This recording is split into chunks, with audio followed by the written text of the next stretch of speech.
Many years ago, when my husband Eric was serving in the Army, he was stationed in what used to be called West Germany.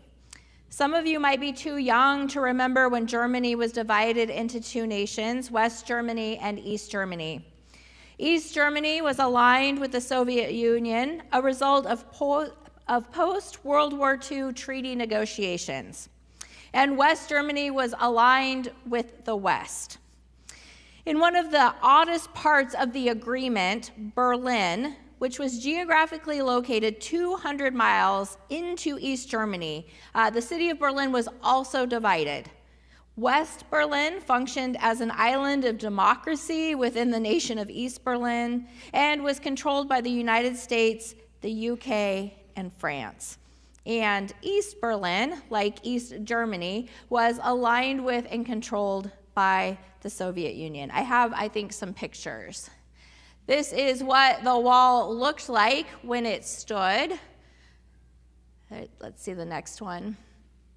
You can see that it was steel, there was steel rebar reinforcing it. And then one more. There's this part of what still remains, and I think I have one more. Nope, that's for the next slides.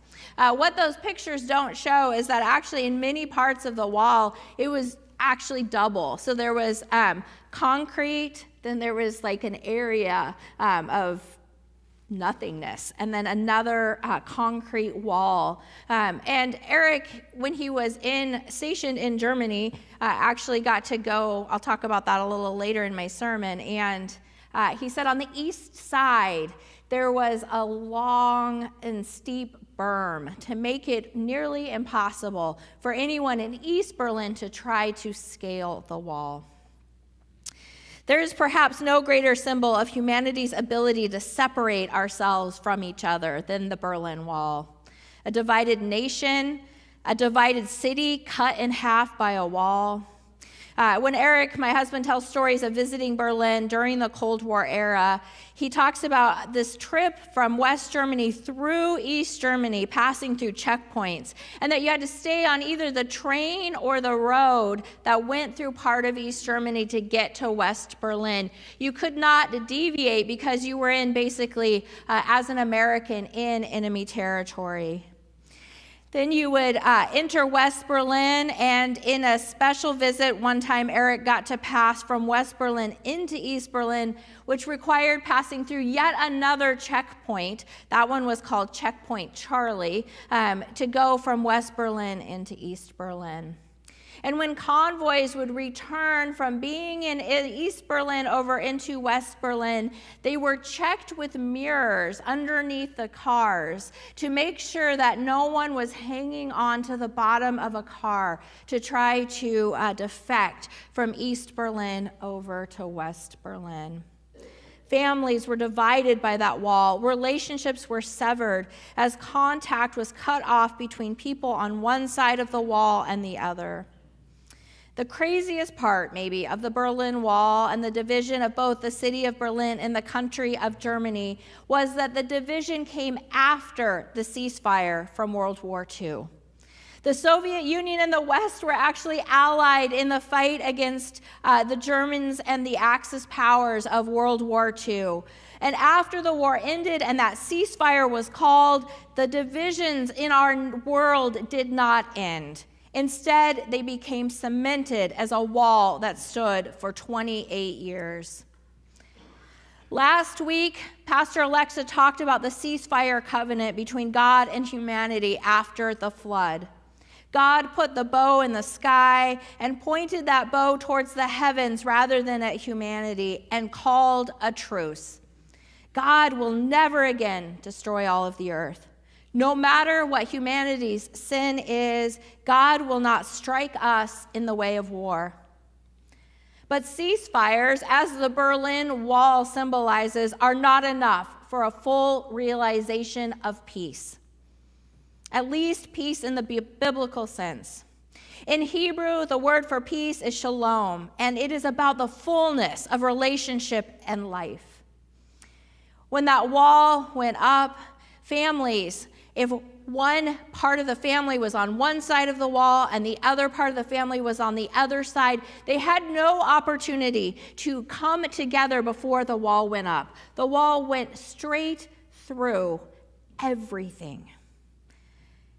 That is not shalom, even if there are no shots being fired. When we look back to the Garden of Eden and God's grace-designed world, humanity is not supposed to know the difference between good and evil. The relationship between God and humanity is not supposed to be based on adherence to law, but instead on mutual enjoyment and flourishing. We know, because we live it every day, because we have symbols like the Berlin Wall to remind us that humanity has not lived into our side of that relationship. We broke the covenant by eating from the tree of the knowledge of good and evil, and even when we knew the difference, we still chose evil. We still choose time and time again against the flourishing and mutual enjoyment of all of God's creation. And when we come to ceasefires, they simply stop the violence. They allow for a relationship to commence, but they do not ensure it. Ceasefires end active attacks, but they don't always move towards that vision God had in the Garden of Eden of mutual enjoyment and flourishing. The Berlin Wall is a reminder of that. Two parties to the war who were even on the same side after the ceasefire divided and turned away from one another rather than turning towards one another and participating in relationship together and rebuilding our world for flourishing. Humanity did the same thing after the ceasefire with God. We continued our practice of sin. It is interesting to note that the word, we're doing Hebrew today. You didn't know you were coming to Hebrew 101 when you came. The Hebrew word for sin is chet or chada. I'm sure I'm not saying that right. But that word literally means to miss the mark. It is an archery term. God sets the bow in the sky pointing towards the heavens, indicating that God will never again miss the mark by aiming for the wrong target, God's own creation or humanity. But human beings, time and again, continue to aim and fire, missing the mark of living into the image of God gifted to us at our creation, and missing the mark of living into God's intentions for us. Rather than choosing mutual flourishing, instead, even knowing the difference between good and evil, we continue to choose for evil. I want to acknowledge that sometimes ceasefires seem like the best we can hope for. I'm not unaware that I am preaching on this Sunday after we have launched an attack on another nation. A ceasefire at this moment in time would be a great gift. We struck an elementary school. We killed school children. I think that praying for a ceasefire is the work of the people of God right now. But we shouldn't let our prayers end with a ceasefire. God dreams of more and does not withdraw from humanity after the flood, leaving us to our own destructive devices. Instead, God comes to us through Abram and invites us into a joint endeavor and a mutual covenant. So much of the Abram story focuses on Abram, who becomes Abraham, and Abraham's faith. Abraham trusts God when God calls him into an unknown land. He trusts that God will fulfill the promise that he will have a son. He trusts God with that son when eventually he will climb a mountain. But as with all the covenants between God and humanity, this one really begins with God. God has laid down God's weapons and called a ceasefire. And then God takes the next step towards relationship and invites Abram as a representative for humanity into relationship.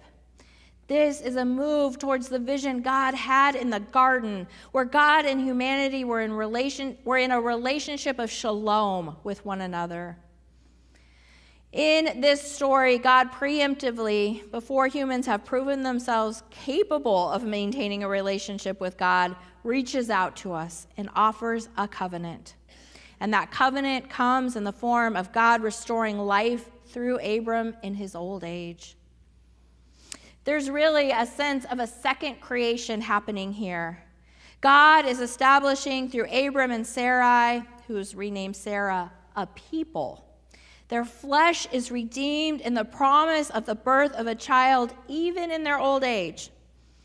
The vision of God in relationship with humanity, first dreamed in the garden, is coming to fruition in this covenant. Even though the people, starting with Adam and Eve and then down through the generations, have turned away from God and God's vision for creation, God extends the offer once again for relationship. In the garden, before eating the fruit of the knowledge of good and evil, the relationship would have been natural, not bound by covenant or law.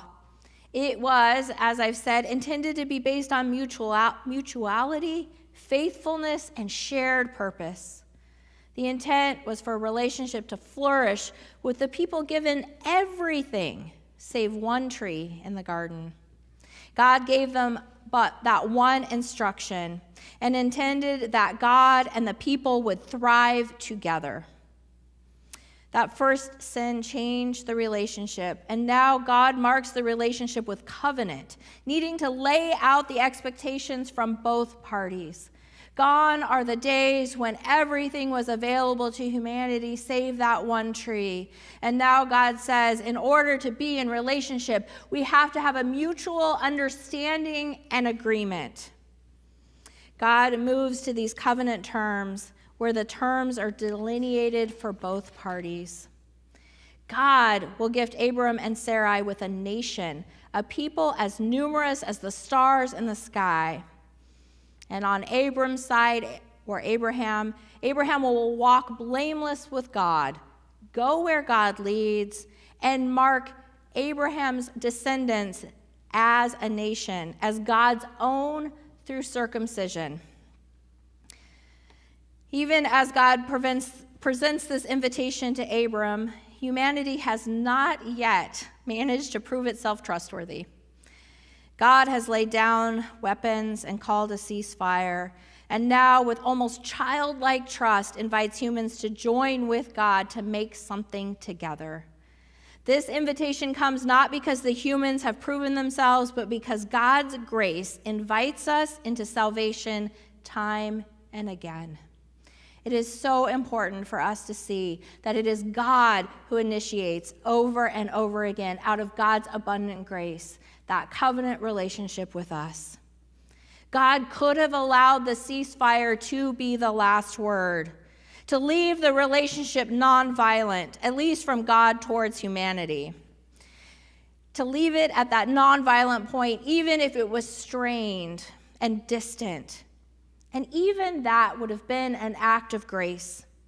Rather than punishing us for sin, God could recede into the distant heavens and leave us to our own destructive devices. Instead, God comes to us yet again with an invitation, instructing us in the healing of strained relationships on micro and macro levels, giving us a template for what it might look like to reestablish relationships when they have been broken and strained. God does not leave us at ceasefire, and God calls us as God's people to dream of more than just nonviolence. It might make this big, audacious expectation of trust achievable to know what we are being invited to do as trusters of God. We are being invited to co-create with God, to be makers of something beautiful and big and purposeful. When relationships are broken, a ceasefire paves the way for restoration. It is but a beginning, though, not the fullness of what can be.